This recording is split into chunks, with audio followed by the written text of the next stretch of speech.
are six in our family. We didn't plan really who was going to say what, so I don't have quite the same exact take on things that Annie had. I'm just in great admiration for her for getting through it, and it's you know, it's a very touching experience for all of us, and it's great to have everybody here. I just hope that I can get through what I'm saying.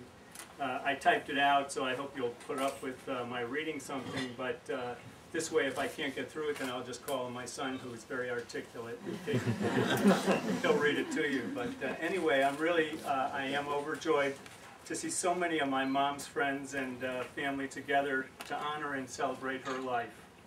The last time that all of my sisters and my brother were together with their families, Janet was playing with Beanie Babies, and the now not so little Willie was riding on Jimmy's shoulders. For all of you who came from both near and far, thank you so much for being here and making this a more special occasion. I've always been one to view life in the present, and therefore I wanted to spend some time by sharing some feelings that I have about my siblings.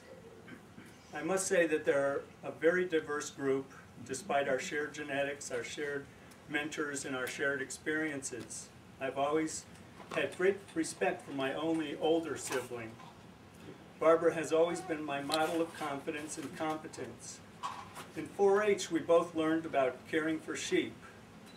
At a 4-H fair many years ago, I remember Barbara leading the way into a ring to show her neatly cropped lamb.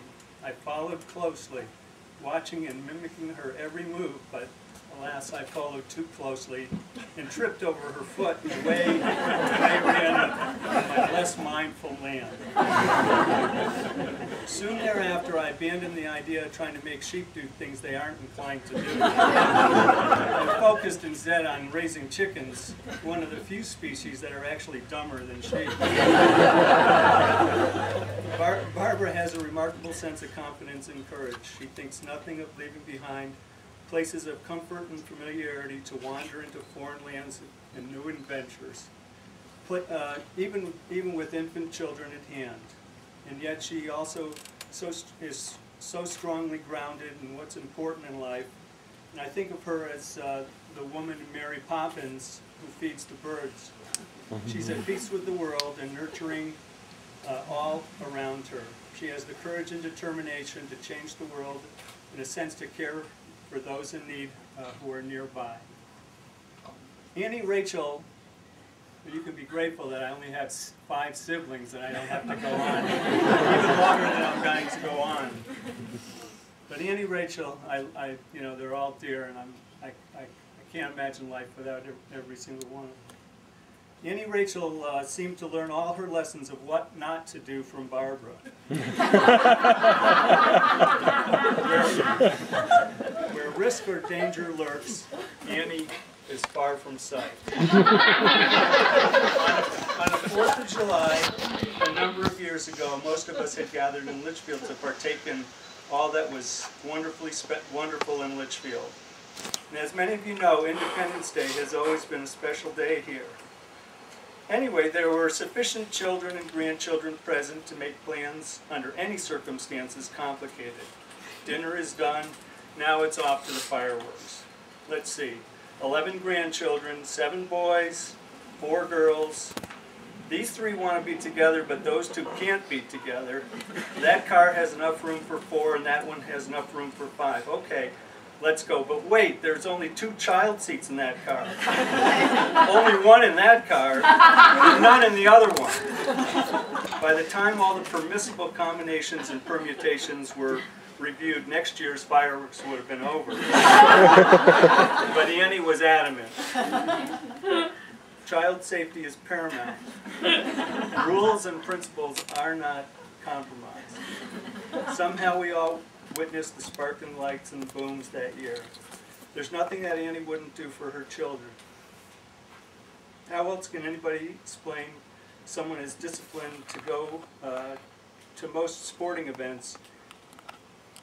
How else can anybody explain someone as disinclined to go to most sporting events to actually understand and enjoy, of all things, a sweaty smelly, grunt-filled wrestling match amidst a gallery of maniacal parents. But Annie was able to do this. Other than kittens, there's nothing that seems to give Annie greater pleasure than babies. Although she helps others partake in the joy of breastfeeding, if she could, Annie would probably spend the rest of her life nursing infants herself.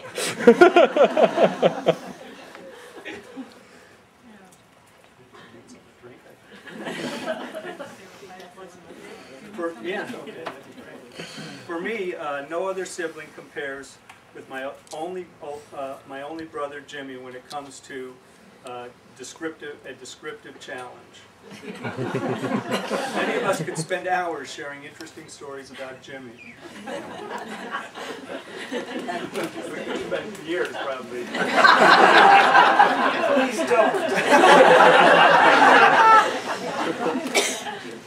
It was not true. Every single one is true.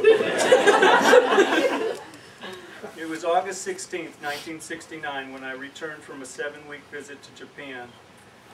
An outcome of my 4-H poultry project. On the front cover of the New York Times was a picture of the New York Thruway in upstate New York transformed into a huge parking lot. Jimmy wasn't just a witness at Woodstock. His life was immersed in that cacophony as he made his own contributions to the world of music and fully engaged in the unbridled, youthful energy of the times. But unlike some of his longtime friends, who even today remain trapped in that dense fog of the 60s and the 70s, Jimmy seems to have come away from that experience with even greater clarity about what life holds and what is important. For Jimmy, music seems to have always been at the core of what kept things in focus, what made sense, and what made things worthwhile. We all know that Jimmy's opinions are well considered and clearly reasoned. Just ask him. We Katzens all love Litchfield very much, but Jimmy's dedication to making things right in this crazy little town are remarkable. His stamina never seems to waver. In 1994, my mom